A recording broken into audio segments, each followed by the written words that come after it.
പാലക്കാട് നിയമസഭാ മണ്ഡലത്തിലെ തെരഞ്ഞെടുപ്പ് പ്രചാരണത്തിന് പുതിയൊരു തലം നൽകിക്കൊണ്ട് UDF സ്ഥാനാർത്ഥി രമേശ് പിഷാരടിയുടെ പ്രചാരണം BJP പ്രവർത്തകർ തടഞ്ഞ സംഭവം രാഷ്ട്രീയ കേരളത്തിൽ വലിയ ചർച്ചയാവുകയാണ്. ഏപ്രിൽ 1 രാത്രി 7:30 വടക്കന്തറയിലെ 51-ാം വാർഡിലാണ് നാടകീയമായ ഈ സംഭവങ്ങൾ അരങ്ങേറിയത്. BJP കൗൺസിലർ സിന്ധുരാജന്റെ നേതൃത്വത്തിലുള്ള സംഘമാണ് സ്ഥാനാർത്ഥിയെ തടഞ്ഞതെന്നാണ് സൂചിപ്പിക്കുന്നത്. രമേശ് പിഷാരടി എത്തുന്നതിന് മുൻപ് തന്നെ UDFന്റെ അനൗൺസ്മെന്റ് വാഹനം BJP പ്രവർത്തകർ തടയുകയും വാഹനത്തിന്റെ താക്കോൽ ഊരിയെടുക്കുകയും ചെയ്തതായി KSU ജില്ലാ പ്രസിഡന്റ് നിഖിൽ കണ്ണാടി ആരോപിച്ചു. ഇതിന് പിന്നാലെ വോട്ടർമാരെ കാണാനെത്തിയ സ്ഥാനാർത്ഥിയെ BJP പ്രവർത്തകർ തടയുകയായിരുന്നു. തങ്ങൾ വോട്ടർമാരെ കാണാനാണ് വന്നതെന്ന് ബോധിപ്പിച്ചിട്ടും സ്ഥാനാർത്ഥിയെ മുന്നോട്ടു പോകാൻ BJP സംഘം അനുവദിച്ചില്ല. ഇതോടെ കോൺഗ്രസ് BJP പ്രവർത്തകർ തമ്മിൽ രൂക്ഷമായ വാക്കുതർക്കമുണ്ടാവുകയും പ്രദേശത്ത് സംഘർഷാവസ്ഥ ഉടലെടുക്കുകയും ചെയ്തു. സംഭവം വഷളാകുന്നത് ഒഴിവാക്കാൻ നിശ്ചയിച്ചിരുന്ന പ്രചാരണം പൂർത്തിയാക്കാനാവാതെ രമേശ് പിഷാരടിക്ക് അവിടെ നിന്നും മടങ്ങേണ്ടി വന്നു. തടയാൻ വന്നത് ഒരു സ്ത്രീ ആയതിനാൽ താൻ സംയമനം പാലിച്ചുവെന്നും തിരിച്ചു ഒച്ചയെടുക്കലല്ല രാഷ്ട്രീയത്തിൽ വേണ്ടതെന്നും പിഷാരടി പിന്നീട് പ്രതികരിച്ചു. ഒരു ജനാധിപത്യ രാജ്യത്ത് സഞ്ചാര സ്വാതന്ത്ര്യത്തെ തടയുന്നത് സങ്കുചിതമായ മനസ്സാണെന്നും അദ്ദേഹം കൂട്ടിച്ചേർത്തു. BJP കൗൺസിലർ ഉൾപ്പെടെയുള്ളവർ ഭരണഘടനയും ജനാധിപത്യവും അറിയാത്തതുകൊണ്ടാണോ ഇങ്ങനെ ചെയ്യുന്നതെന്ന് അദ്ദേഹം ചോദിച്ചു പോവുകയായിരുന്നു. പാലക്കാട് മണ്ഡലത്തിലെ രാഷ്ട്രീയ അന്തരീക്ഷം കൂടുതൽ ചൂട് പിടിപ്പിച്ചിരിക്കുകയാണ് ഈ സംഭവം. ഷാഫി പറമ്പിലിനെ മുൻപ് തടഞ്ഞതുപോലെ തന്നെ ഇപ്പോഴും ചിലയിടങ്ങളിൽ പ്രചാരണത്തിന് തടസ്സം നേരിടുന്നു എന്നാണ് UDFന്റെ ആക്ഷേപം. ഈ സംഭവത്തെക്കുറിച്ച് രമേശ് പിഷാരടി തന്നെ നേരിട്ട് വിശദീകരിക്കുന്നത് നമുക്കൊരു വീഡിയോയിലൂടെ കണ്ടു നോക്കാം. സ്ത്രീ നമ്മളെ അങ്ങോട്ട് പോകാനായിട്ട് സമ്മതിക്കുന്നില്ലായിരുന്നു. ഞാൻ എൻ്റെ കൂടെ ഉള്ളവരോട് പറഞ്ഞു, തൽക്കാലം ഇപ്പോൾ നമ്മൾ തിരിച്ചൊപ്പം നിന്ന് ഒച്ചയെടുക്കലല്ല വേണ്ടത്. ഞാനും കാര്യമായിട്ടൊന്നും പറഞ്ഞില്ല. ഞാൻ കാര്യമായിട്ടൊന്നും പറയാത്തത് ഒന്നാമത് എനിക്കെതിരെ ഒച്ചയെടുത്തുകൊണ്ട് വന്നത് ഒരു സ്ത്രീയാണ്. ഒരു പ്രശ്നമില്ല.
എന്ത് ചെയ്തിട്ടും ആ സ്ത്രീ നമ്മളെ അങ്ങോട്ട് പോകാനായിട്ട് സമ്മതിക്കുന്നില്ലായിരുന്നു. ഞാൻ എൻ്റെ കൂടെ ഉള്ളവരോട് പറഞ്ഞു, തൽക്കാലം ഇപ്പോൾ നമ്മൾ തിരിച്ചൊപ്പം നിന്ന് ഒച്ചയെടുക്കലല്ല വേണ്ടത്. ഞാനും കാര്യമായിട്ടൊന്നും പറഞ്ഞില്ല. ഞാൻ കാര്യമായിട്ടൊന്നും പറയാത്തത് ഒന്നാമത് എനിക്കെതിരെ ഒച്ചയെടുത്തുകൊണ്ട് വന്നത് ഒരു സ്ത്രീയാണ്.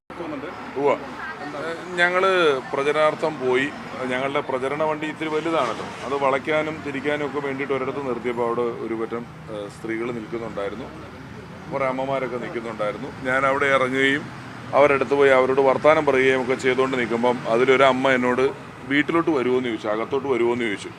ഞാൻ പൊതുവേ നമുക്ക് ഈ പരിമിതമായ സമയമേ ഉള്ളൂ എന്നുള്ളതുകൊണ്ട് ഒരുപാട് വീടുകളിൽ പോകുന്നില്ല. കാരണം ഒരു വീട്ടിൽ പോയാൽ തൊട്ടടുത്ത വീട്ടിൽ പോയില്ല എന്നുള്ള പരാതി വരുത്തണ്ടല്ലോ. അതുകൊണ്ട് വീടുകൾ പോക്ക് കുറവായിട്ട് ഞാൻ പറഞ്ഞു, വീട്ടിൽ ഞാൻ മറ്റൊരു അവസരത്തിൽ വരാമെന്ന് പറഞ്ഞു.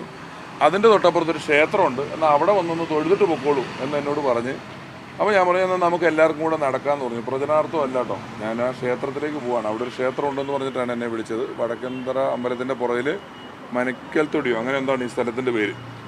ഞങ്ങളിങ്ങനെ നടന്നങ്ങോട്ട് പോയിക്കൊണ്ടിരിക്കുമ്പോൾ പെട്ടെന്നൊരു ഇളം നീല ചുരിദാറിട്ടൊരു സ്ത്രീ മുന്നിലേക്ക് വന്നു.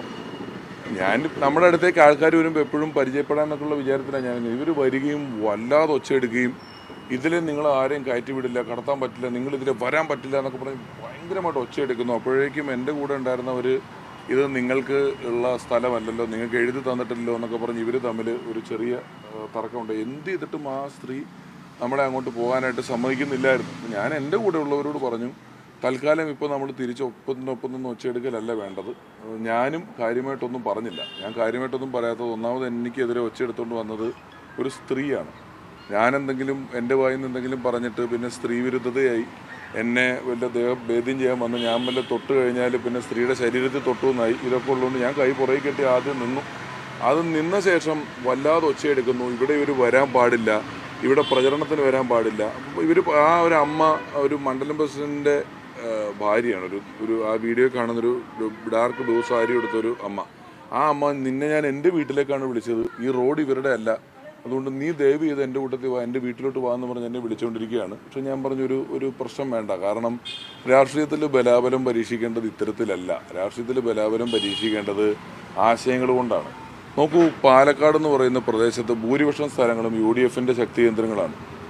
UDFൻ്റെ ശക്തി കേന്ദ്രങ്ങളിൽ എല്ലായിടങ്ങളിലും BJP ഉൾപ്പെടെയുള്ള മറ്റെല്ലാ പാർട്ടികളും സധൈര്യം സുഖമായി പ്രചരണം നടത്തുന്നുണ്ട്. ഒരു ചെറിയ സ്ഥലത്ത് ശക്തിയുണ്ട് എന്നൊരൊറ്റ കാരണം കൊണ്ട് അവിടെ ബാക്കിയുള്ള പാർട്ടികൾ പ്രചരണത്തിന് വരരുത്, അവിടെ വരാൻ പാടില്ല എന്നൊക്കെ പറയുന്നത് എത്ര ജനാധിപത്യ വിരുദ്ധമായ നിലപാടാണ്, എത്ര സങ്കുചിതമായ മനസ്സായിട്ടാണ് അവരവിടെ നിൽക്കുന്നത് എന്നുള്ളത് എന്നെ വല്ലാതെ അത്ഭുതപ്പെടുത്തുകയും വല്ലാതെ വേദനിപ്പിക്കുകയും ചെയ്ത ഒരു കാര്യമാണ്. കാരണം ഒരു ജനാധിപത്യ രാജ്യത്ത് എൻ്റെ സഞ്ചാര സ്വാതന്ത്ര്യത്തെ അമ്പലത്തിലോട്ട് പോയിക്കൊണ്ടിരുന്ന എന്നെ തടഞ്ഞു നിർത്തി ഒച്ചയെടുത്ത് ഇതിലെ പോകാൻ പാടില്ലെന്ന് പറയുന്നു, വരാൻ പാടില്ലെന്ന് പറയുന്നു. തിരിച്ച് ഞാൻ പറഞ്ഞതുപോലെ തടയാൻ നിന്നാൽ ഇത് വലിയൊരു സംഘർഷത്തിലേക്ക് പോകും. കോൺഗ്രസ് പാർട്ടിക്ക് ഇവിടുത്തെ UDFന് വേണമെങ്കിൽ അവിടുന്ന് അങ്ങറ്റം വരെ പോയി നടന്നിട്ട് തിരിച്ചു വരാനുള്ള സംഘടനാശേഷിയും ശക്തിയും ഒക്കെ ഉണ്ട്, അതില്ലാത്തവരല്ല. പക്ഷെ ഞാനതിനെ അവരുടെ ഒരു വലിയ ധൈര്യമായിട്ട് കാണുന്നില്ല, അവരുടെ ഒരു സങ്കുചിതമായ മനസ്സായിട്ടോ അറിവില്ലായ്മയായിട്ടോ തൽക്കാലം കാണാനായിട്ട് ഉദ്ദേശിക്കുന്നു. രണ്ടായാലും വലിയ മാനസിക വിഷമം ഉണ്ടാക്കിയ ഒരു സംഭവം തന്നെയാണ് നടന്നത്. BJPയുടെ നഗരസഭ കൗൺസിലർ ഉൾപ്പെടെയാണോ തടഞ്ഞത്? എനിക്കിവരെ വ്യക്തമായിട്ട് അറിയില്ല. പിന്നെ അറിഞ്ഞത് കൗൺസിലറാണെന്നാണ് അറിഞ്ഞത്. ഇതിലിപ്പോൾ 2016 ഷാഫി പറമ്പിലിനെ അവിടെ തടഞ്ഞിരുന്നു. ഈ ലോക്സഭാ തെരഞ്ഞെടുപ്പ് മുതലാണ് അവിടെ ബൂത്തിൽ ആളിരിക്കുന്നൊരു സംവിധാനം ഉണ്ടാകുന്നത്. അതായത് കോൺഗ്രസിനും LDFനും അടക്കം. കോൺഗ്രസിനും LDFനും ബൂത്തിലിരിക്കാൻ പറ്റാത്ത സ്ഥലമാണ്. നോക്കൂ, അത് ഞാനൊരിക്കൽ പണ്ട് ഇതൊന്നും ഇല്ലാത്ത കാലത്ത് പറഞ്ഞിട്ടുണ്ട്. 50 വർഷമാണ് ഉമ്മൻചാണ്ടി സാർ ഒരു മണ്ഡലം ഭരിച്ചത്. അതിനിപ്പോഴും പാർട്ടി ഗ്രാമം, കോൺഗ്രസിൻ്റെ പാർട്ടി ഗ്രാമം എന്ന് പറഞ്ഞൊരു ഗ്രാമം കേരളത്തിലില്ല. അവിടെ നിങ്ങൾക്ക് എല്ലാവർക്കും വരെ ഏത് പാർട്ടിക്കും അവിടെ പ്രവർത്തിക്കാൻ പറ്റും. അങ്ങനെയാണല്ലോ ഒരു ജനാധിപത്യ രീതിയിൽ നിൽക്കേണ്ടത്. അപ്പോൾ ഏറ്റവും സങ്കടം, ഞാൻ അത്ര തീക്ഷ്ണമായ രാഷ്ട്രീയം പറഞ്ഞുകൊണ്ട് അറ്റാക്ക് ചെയ്യാൻ പോയതോ അങ്ങനെയൊന്നും വന്നിട്ടുള്ള ഒരാളല്ല. ഞാൻ പലപ്പോഴും പറഞ്ഞു ഒരു ഫെയർ പൊളിറ്റിക്സിൽ നിൽക്കണം, ഏറ്റവും ഭംഗിയായി കാര്യങ്ങൾ പോകണമെന്ന് ഉദ്ദേശിച്ച് തന്നെ പോവുകയും പ്രചരണ വണ്ടി മാറ്റിയിട്ട ശേഷം ഒരമ്മ അവിടെ വീട്ടിൽ പോകാൻ പറ്റുമെന്ന് ഇപ്പോൾ അപ്പുറത്തൊരു അമ്പലത്തിലേക്ക് പോകുമെന്ന് പറഞ്ഞൊരു പൊതുവഴിയിലൂടെ നടക്കുമ്പോഴാണ് ഇത് ഞങ്ങളുടെ സ്ഥലമാണ്, ഇവിടെ നിങ്ങൾ അനുവദിക്കില്ല എന്ന് പറഞ്ഞൊരു സ്ത്രീ വന്ന് നിൽക്കുന്നത്. ഒരു സ്ത്രീ ഇല്ല, വണ്ടി പോകുന്നൊരു വഴി ആയിരുന്നില്ല. എൻ്റെ വണ്ടി വളക്കിയായിരുന്നു. അപ്പം അത് ഈ കെട്ടി ഉണ്ടാക്കിയിട്ടുള്ള വണ്ടി ആയതുകൊണ്ട് വണ്ടിയുടെ താക്കോൽ അവർ അഴിച്ചു മാറ്റും, അങ്ങനെയൊക്കെ ചെയ്തിരുന്നു. ഇല്ല, ഞങ്ങൾ നടന്നാണ് പോയിക്കൊണ്ടിരുന്നത്. ഞാനപ്പോൾ വണ്ടി ഇത്തിരി ദൂരെയായിരുന്നു. ഞങ്ങൾ അവരുടെ ആ അമ്മ വിളിച്ചിട്ട്, കാരണം എനിക്ക് അങ്ങോട്ട് പോകാനുള്ള പ്ലാൻ ഇല്ലായിരുന്നു. എന്നെ അവിടെ ഉള്ളൊരു അമ്മ നിർബന്ധിച്ച് വിളിച്ചതാണ്, മോനെ എൻ്റെ വീട്ടിൽ വാ. ഞാൻ ഇപ്പോൾ കഴിഞ്ഞുള്ളൂ, ഇത് ഒരു അല്പസമയം മുമ്പ് നടന്നത്. മറ്റൊന്നും ഞാൻ അറിയുമോ, ഞാൻ അങ്ങനെ ഈ മണ്ഡലത്തിൽ അത്തരത്തിലൊരു എന്താ പറയുന്നത്, സംഘർഷഭരിതമായ അന്തരീക്ഷം ഉണ്ടായിക്കൊണ്ട് ആളുകളുടെ ജനജീവിതത്തെ ബാധിക്കുന്ന രീതിയിൽ എന്തെങ്കിലും ചെയ്യണമെന്നുള്ള ആഗ്രഹം ഇല്ല. പക്ഷേ വളരെ വിഷമം തോന്നിയ എനിക്ക് ഒരു ദുരനുഭവം എന്ന് പറഞ്ഞാൽ, ഞാൻ ഇത്രയും ദിവസം ഇവിടെ നടക്കുമ്പോഴും കിട്ടിയെടുത്തതിൽ നിന്നുള്ളതിനേക്കാളൊക്കെ വിഷമം തോന്നിയൊരു വലിയ അനുഭവമായിപ്പോയി ഇത്. അവരൊരു അധികാര സ്ഥാനത്തിരിക്കുന്ന ഒരു മെമ്പറാണ്. അവർ ഭരണഘടന അറിയാത്തത് കൊണ്ടാണോ, ജനാധിപത്യം എന്താണെന്ന് മനസ്സിലാകാത്തത് കൊണ്ടാണോ, നമ്മളൊരു പൊതുസ്ഥലത്തു കൂടെ നടക്കുമ്പോൾ നമ്മളോട് വന്നിട്ട് ഇത് ഞങ്ങളുടെ സ്ഥലമാണ്, ഇതിൽ നടക്കാൻ പറ്റില്ല എന്ന് പറയുന്ന അവസ്ഥയിലേക്ക് എത്തിയിരിക്കുന്നുള്ളത് അവരുടെ തന്നെ പറയട്ടെ. ഞാൻ അവരുടെ ആവശ്യം അവിടെ വന്ന് വോട്ട് ചോദിക്കരുതെന്നാണോ? അതായിരിക്കും വോട്ട് ചോദിക്കാൻ പോയെന്ന് ഓർത്തിട്ടായിരിക്കും പറയുന്നത്. അപ്പോൾ എന്തുമാത്രം ധൈര്യമില്ലാതെയാണ് അവിടെ പോയി വോട്ട് ചോദിച്ചാൽ പറയുന്ന വോട്ടാണ് അവിടെ എന്നുള്ളതായിരിക്കും അവർ വിചാരിച്ചു വെച്ചേക്കുന്നത്. അതുകൊണ്ടായിരിക്കും BJP ക്യാമ്പ് പറയുന്നത് കോൺഗ്രസ്സുകാരെല്ലാം പെണ്ണുപിടിയന്മാരാണ്, അതുകൊണ്ട് സ്ത്രീകളും കുട്ടികളൊക്കെ ഉള്ളതുകൊണ്ട് അവരുടെ സംരക്ഷണാർത്ഥം തടഞ്ഞതാണെന്നുള്ളതാണ്. നല്ല മറുപടിയാണ്. അവരുടെ ക്യാമ്പ് വളരെ വിശ്വസനീയമായ നല്ല ഒരു മറുപടിയാണ് അവർ പറഞ്ഞിരിക്കുന്നത്. അത് ജനങ്ങളും വിലയിരുത്തട്ടെ, അതിനെയൊന്നും ഞാൻ വിലയിരുത്തുന്നില്ല. ചെറുതായിട്ട് മാറ്റിയിട്ടുണ്ട്. അതായത് സ്ത്രീ വിരുദ്ധ പരാമർശം പിഷാരടി നടത്തിയോണ്ടാണ് തടഞ്ഞതെന്നാണ്. ഏതാ സ്ത്രീ വിരുദ്ധ രഞ്ജിത്തുമായി ബന്ധപ്പെട്ട് പറഞ്ഞതിൽ എന്തോ സ്ത്രീ വിരുദ്ധത ഉണ്ടെന്ന് പറയുന്നു. കണ്ടുപിടിക്കട്ടെ, അങ്ങനെ കണ്ടുപിടിക്കുക. ഇനി പലതും പറയുമായിരിക്കും.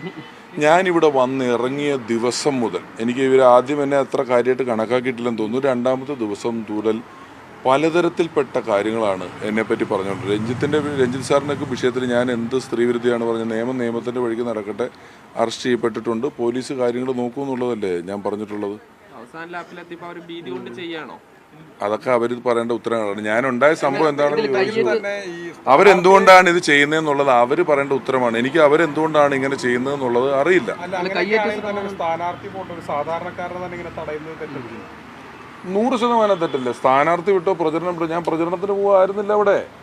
സാർ, അങ്ങനെ ഒരാൾ വഴി നടക്കുമ്പം ഒരു സ്ത്രീ വന്ന് തടഞ്ഞിട്ട് ഇത് ഞങ്ങളുടെ ഏരിയയാണ്, ഞങ്ങളുടെ ഏരിയയിൽ വരരുതെന്നൊക്കെ പറഞ്ഞ് ഞാൻ അതാ പറഞ്ഞത്.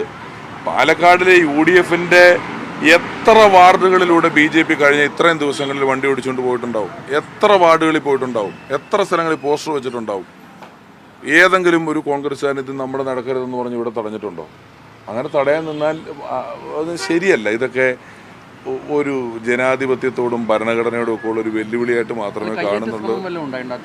ഞാൻ കൈയ്യട്ടി നിൽക്കുകയായിരുന്നു. എൻ്റെ ചുറ്റും കുറച്ച് അമ്മമാരൊക്കെ ഉണ്ടായിരുന്നു. അവർ തമ്മിലായിരുന്നു തർക്കം. ഞാനുമായിട്ടൊരു നേരിട്ട് തർക്കം ഉണ്ടാകാനുള്ള, ഞാൻ ആദ്യം ചോദിച്ചു എന്താ പ്രശ്നം എന്ന് ചോദിക്കണം എന്ന് ഓർത്ത് ഞാൻ നിന്നെങ്കിലും അതിന് മുമ്പ് തന്നെ ഈ അമ്മയും ആ സ്ത്രീയും തമ്മിൽ നിങ്ങൾക്ക് എഴുതുന്ന വഴിയല്ലല്ലോ, ഈ മോൻ എൻ്റെ വീട്ടിലേക്കാണ് വരുന്നത്, അവനെ ഞാൻ കൊണ്ടുവന്നതെന്നൊക്കെ പറഞ്ഞ് അവർ തമ്മിലായിരുന്നു കൂടുതലും തർക്കം ഉണ്ടായിരുന്നത്. ഞാൻ പിന്നെ സംഭവം അലമ്പാകരുത്, വഷളാകരുതെന്ന് ഓർത്ത് തിരിച്ചു പോരുകയാണ് ചെയ്തത്.